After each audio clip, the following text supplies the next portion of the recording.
Welcome to Detective Reddington's office. Take a seat and listen to this story. It will be interesting. When I look back on my marriage to Laura, it's almost hard to believe how we started. We were the perfect couple, at least on the surface. Two people who seemed destined to share a life, grow old together, face life's challenges hand in hand. We had spent years building our relationship, supporting each other through ups and downs, and creating a life that I thought was built on a solid foundation. She was my partner, my confidant, and my best friend. The beginning was filled with all the excitement and hope that comes with new love. We'd travel, explore, and talk for hours about our dreams and plans for the future. It wasn't long before we moved in together, turning a small, cozy house into a home that was filled with memories and shared experiences. We were each other's world, and for a long time, I believed that nothing could come between us. But as time passed, I started to notice small changes in Laura. She became more distant, her attention always divided, as if she was somewhere else even when she was right beside me. At first, I thought it was just the normal drift that happens in any long-term relationship. People change, they grow in different ways, and sometimes life just gets in the way. I convinced myself that we were simply in a rough patch, that things would return to normal. Then came the nights when she'd tell me she was going out with friends, staying out later than she used to, and avoiding my questions with vague answers. I told myself to trust her, that she was just going through something she needed to work out on her own. But as those nights grew more frequent, so did my unease. A cold suspicion began to creep into my mind, one that I tried to ignore, hoping I was wrong. One evening, when Laura came home much later than expected, I decided to ask her directly about where she'd been. She brushed it off, saying she'd lost track of time and was just with some friends from work. Her answer didn't sit right with me, but I let it go, not wanting to start an argument. Yet, the unease lingered, a shadow over our once happy life. As the days went on, the changes in Laura became harder to ignore. She was on her phone constantly, always texting or scrolling, but never sharing with me what she was doing. Whenever I'd ask, she'd smile and say it was just work or messages from friends. But her smile looked different, forced, almost like she was hiding something. The woman who used to tell me everything now seemed like a stranger, keeping secrets right under my nose. One weekend, she told me she was going on a short trip with some of her girlfriends. She'd always had a close circle of friends, and I'd never thought much of her taking time to herself. But this time something felt off. She seemed unusually excited, almost nervous, as if she was anticipating something more than just a casual getaway. I asked her who she was going with, and she listed a few names, people I'd only met once or twice. Her answers were quick, practiced, like she'd rehearsed them in advance. As she packed, I watched her closely, searching for any sign that would confirm my suspicions. But she was calm, collected, giving me no reason to doubt her words. Still, when she left that Friday morning, I felt an unease settle in my chest, a feeling that told me something wasn't right. I tried to shake it off, telling myself I was just being paranoid, but deep down, I knew there was more to her trip than she was letting on. That weekend was one of the longest I'd ever experienced. Every hour felt like an eternity as I waited, wondering what she was really doing, who she was with. I spent most of those days replaying every interaction we'd had over the past few months, searching for clues, moments when I might have missed something. My mind was a storm of questions and doubts, each one tearing at the trust one had once held so firmly. By the time she returned on Sunday evening, I had convinced myself that I needed answers. The woman who walked through the door didn't seem like the Laura I knew. She looked happy, almost radiant, but there was a distance in her eyes, a wall between us that I couldn't break through. I asked her how the trip went, and she gave me the same vague answers, quick smiles, and practiced responses. And that was the moment I knew. Whatever had happened on that trip, it was more than just a weekend with friends. After that weekend, things between us grew even more strained. I tried to act like everything was fine, but every time I looked at her, I couldn't help but wonder who she really was, what secrets she was hiding. Conversations that had once flowed easily between us now felt forced, each word carefully chosen, as though we were strangers dancing around an unspoken truth. I found myself pulling away, retreating into my own thoughts, unsure how to confront the reality that was slowly unraveling before me. One evening, as I was clearing out some old files on our shared computer, I noticed her email was still open. I didn't plan to look. I didn't want to be that husband who snoops, who goes behind his wife's back. But something stopped me. A feeling, a suspicion, that there was something there I needed to see. Hesitating, I opened her inbox, scrolling through the recent messages. Most of them were harmless work emails, messages from friends. But then I saw it. A message from someone named Michael. My heart skipped a beat as I clicked on it. The email was casual, almost friendly, but the tone was unmistakably intimate. He asked her how she was, if she'd enjoyed their last night together. There was no room for doubt. I could feel my stomach tighten as I read each line, each word another cut, a betrayal I hadn't been prepared to face. It was like a veil had been lifted, revealing a side of her life she had kept hidden from me. For a moment, I just sat there, frozen, unable to process what I'd discovered. Part of me wanted to confront her right then, to demand answers, but I knew that I needed to be calm, to think things through. I took screenshots of the email, saving them as evidence, before quietly closing her inbox. My hands were shaking as I turned off the computer, the full weight of what I'd found settling over me like a heavy cloud. That night, I lay awake beside her, listening to her breathing, wondering how everything had come to this.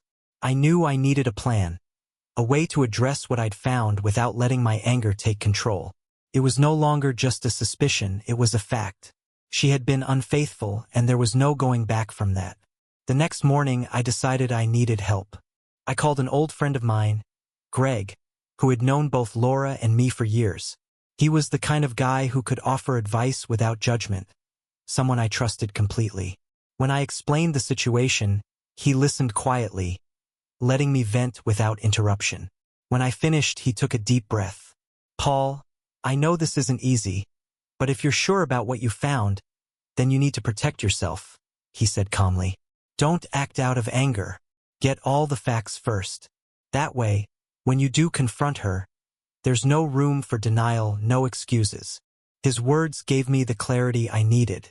Greg suggested that I gather more evidence, that I document everything to understand the full scope of her betrayal. He even offered to connect me with a private investigator he knew, a discreet, professional guy who could confirm if there was more to Laura's secret life than what I'd found. I hated the idea of spying on her, of turning my marriage into something that needed evidence. But after all the lies, all the deception, I knew I needed to know the whole truth. So I met with the investigator, a quiet, unassuming man named Mark. He assured me that he would handle everything with the utmost care, that Laura would never know he was involved. Mark's approach was meticulous. He suggested placing a tracker on her car and discreetly monitoring her phone activity.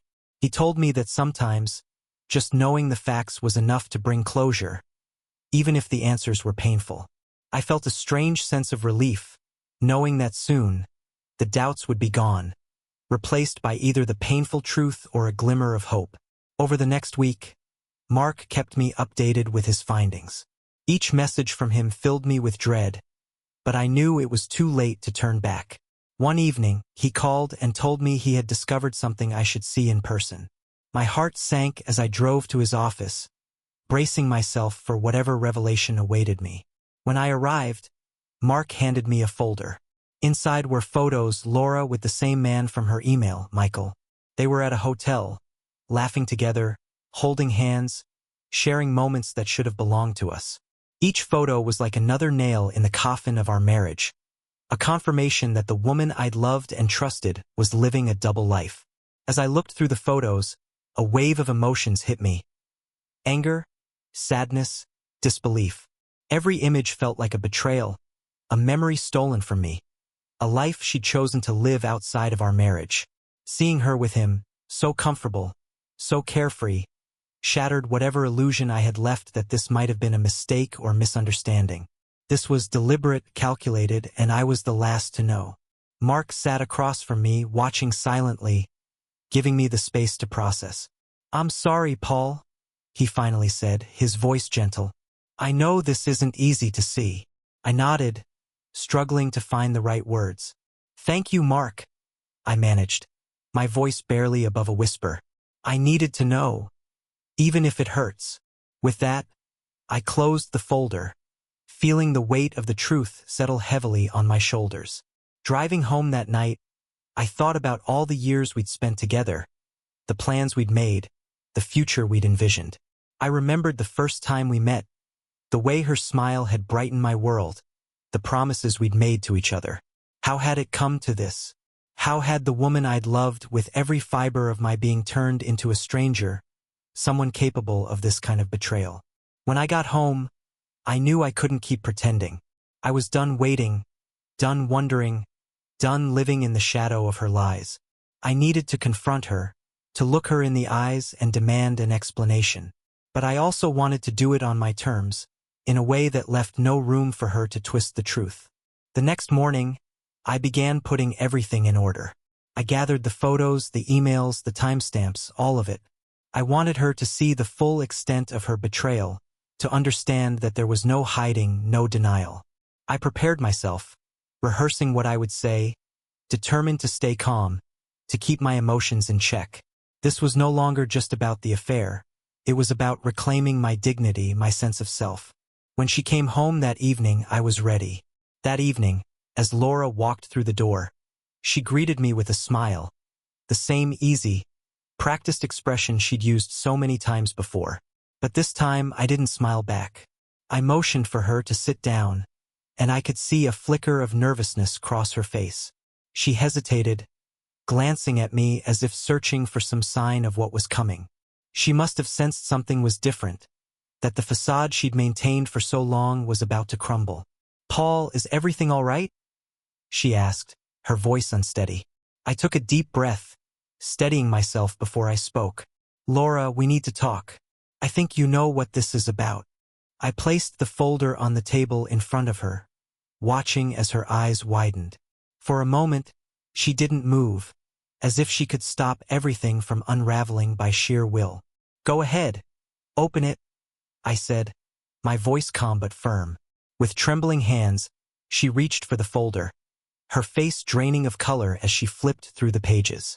Each photo, each message, each timestamp was like a blow, a stark reminder of the life she'd tried to keep hidden. I watched her closely, searching for any sign of remorse, any hint that she understood the gravity of what she'd done. Her lips parted as if she were about to speak, but no words came. The reality of her actions was laid bare, and there was no escaping it. After a long silence, she looked up at me, her eyes filled with a mixture of guilt and fear. "Paul, I never meant for you to find out like this." I felt a bitter laugh rise in my throat, though there was no humor in it. "Find out like this? Did you even mean for me to find out at all, Laura?" My voice was low, controlled, but the hurt was unmistakable. "You lied to me, repeatedly, and now you're only sorry because you got caught." She tried to reach for my hand, but I pulled away, unwilling to let her touch soften the anger I felt. "This isn't something you can fix with apologies," I continued, my words cold and measured. "You made your choice. You decided that what we had wasn't enough, that I wasn't enough. And now I'm done." Laura's face crumpled as the weight of my words settled over her. For the first time, I saw genuine fear in her eyes, a fear of losing everything she'd taken for granted. "Paul, please, it wasn't like that," she stammered, her voice trembling. "I made a mistake, yes, but it was just a moment of weakness. I never wanted to hurt you. I never meant for it to get this far." I shook my head, feeling a strange sense of calm wash over me. "A moment of weakness?" I repeated, my voice barely above a whisper. "This wasn't just a one-time lapse in judgment, Laura. It was months of lies, of deception, of you pretending to be someone you're not. I trusted you. I believed in us, in what we had. But you threw it all away." Tears began streaming down her face, but they didn't move me. Not anymore. I had given her everything. My love, my trust, my loyalty. And in return, she'd given me nothing but betrayal. She reached out to me, her voice breaking as she pleaded, "Please, Paul, don't do this. We can work through this, I know we can. I'll do whatever it takes, I promise." But her promises felt empty, hollow. I could see the desperation in her eyes, the realization that she'd destroyed something precious and irreplaceable. But I wasn't willing to listen to her excuses, to let her soothe the wounds she'd caused. It was too late for that. The trust, the bond we'd shared, it was all gone, shattered beyond repair. "You made your choice, Laura," I said, my tone firm. "Now it's time for me to make mine." I took a deep breath, gathering my strength. "I'll be moving out. I'll talk to a lawyer and start the process. There's nothing left here for me anymore." Her face went pale, and she looked as if she might collapse. But I turned away, feeling a strange sense of liberation. I had faced the truth, confronted the betrayal, and finally, I was ready to let go.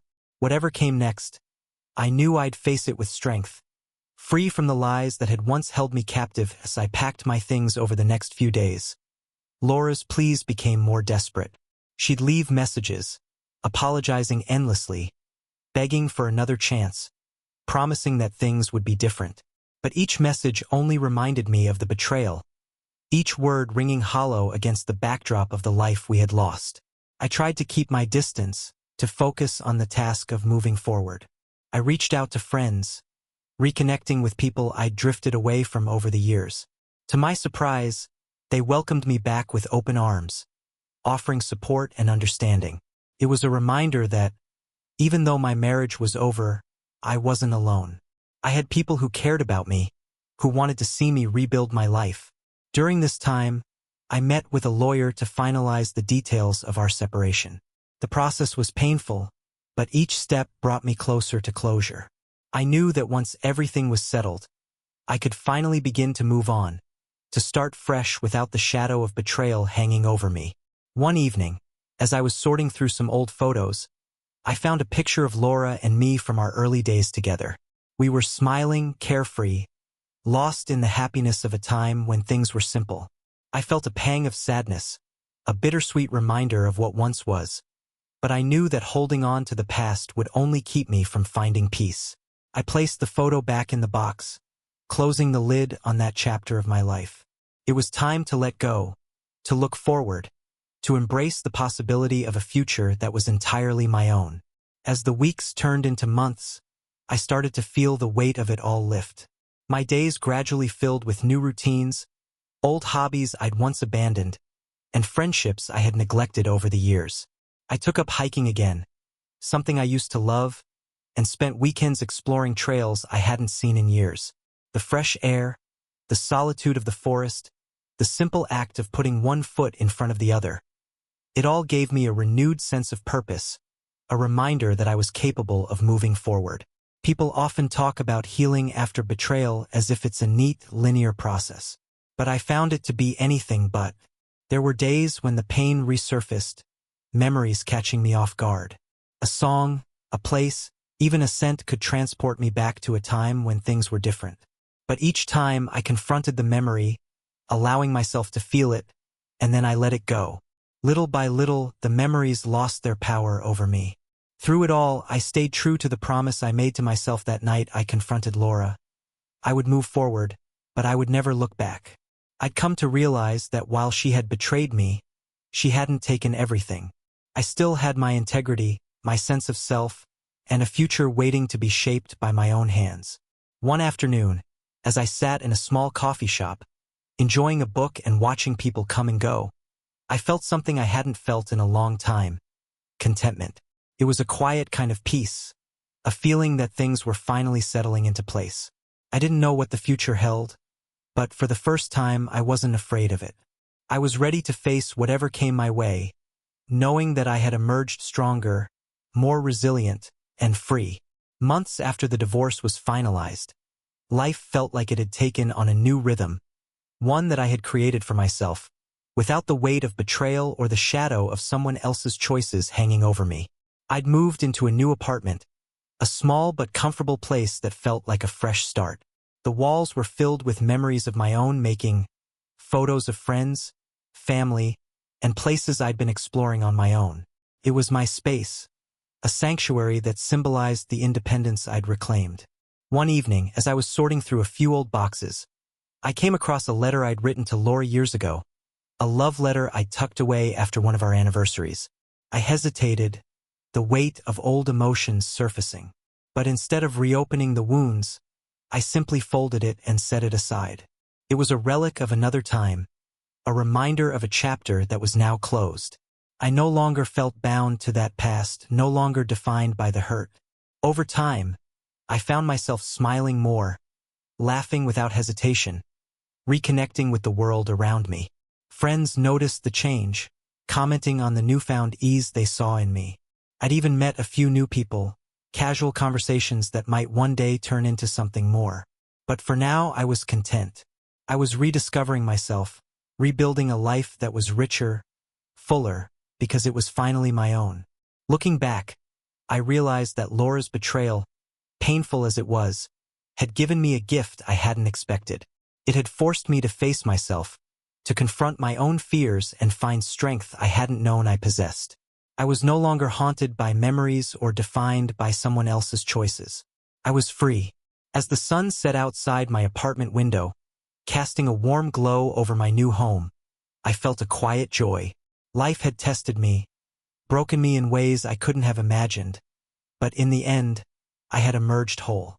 The future was mine to shape, and for the first time in a long time, I was excited to see where it would lead.